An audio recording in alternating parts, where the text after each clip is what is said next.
quelques semaines, nous allons commémorer la venue de notre Seigneur Jésus-Christ sur la terre. Qui est Jésus? Nous le savons, c'est le Fils de Dieu, et c'est aussi celui qui est l'élu, c'est le Messie, c'est celui que Dieu a choisi pour sauver les hommes. En fait, Dieu a choisi des hommes et des femmes dans l'histoire de la Bible pour collaborer à l'œuvre du salut de façon subordonnée naturellement à la rédemption du Christ. Dans ces vidéos que nous allons vous proposer en ce temps de l'Avent qui commence maintenant, eh bien, nous illustrerons précisément ces choix divins, ces vocations à travers des figures bibliques. Et nous parlerons ainsi du mystère de la vocation qui est si important pour le développement de l'Église comme nous l'avons constaté à l'occasion du synode sur le discernement vocationnel des jeunes. Aujourd'hui, je vais vous parler d'Abraham.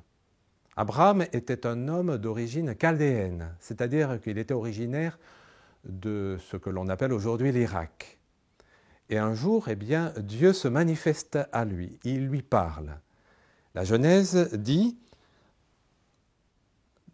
comme parole de Dieu à Abraham, « Quitte ton pays, ta parenté et la maison de ton père, et va vers le pays que je te montrerai. Je ferai de toi une grande nation, je te bénirai, je rendrai grand ton nom, et tu deviendras une bénédiction. » Abraham aurait pu ne pas suivre l'appel de Dieu. Il venait d'une famille plutôt aisée, il était installé de façon confortable, et là, Dieu lui demande de partir, de quitter la maison de son père.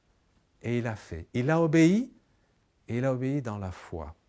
Et c'est pour cela qu'Abraham est considéré comme le père des croyants.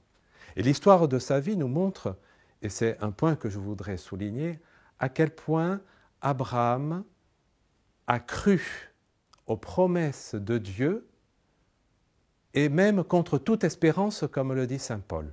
Par exemple, eh bien, sa femme Sarah était réputée stérile. Comment pouvait-il, dans ce cas-là, devenir le père d'une grande nation? Ensuite, Dieu lui demande d'aller dans une terre pour s'installer. Il va en Palestine. Là, il y a une grande sécheresse, avec une famine. Il est obligé d'émigrer en Égypte. Finalement, il revient et il parvient à avoir un enfant de Sarah, qu'il appellera Isaac, un enfant, un fils, péniblement, alors qu'il était déjà très âgé. Et Dieu lui dit, eh bien écoute, il faut que tu l'immoles pour moi. Comment allait-il avoir une descendance? Autrement dit, eh bien, Abraham, même dans des événements plutôt obscurs, difficiles à accepter, a toujours mis sa confiance dans la parole de Dieu. Et ceci est une caractéristique de la vocation. Lorsque Dieu appelle quelqu'un, il ne le met pas nécessairement sur une route totalement dégagée, il peut y avoir de grandes difficultés, mais néanmoins il attend de la personne qu'il choisit une foi inébranlable dans sa parole.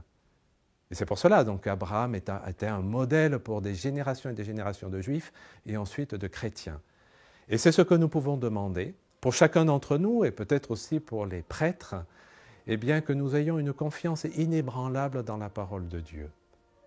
Nous vivons dans une époque qui n'est pas facile. Le pape François nous a demandé de prier tout au long de ce mois d'octobre pour l'Église qui est attaquée.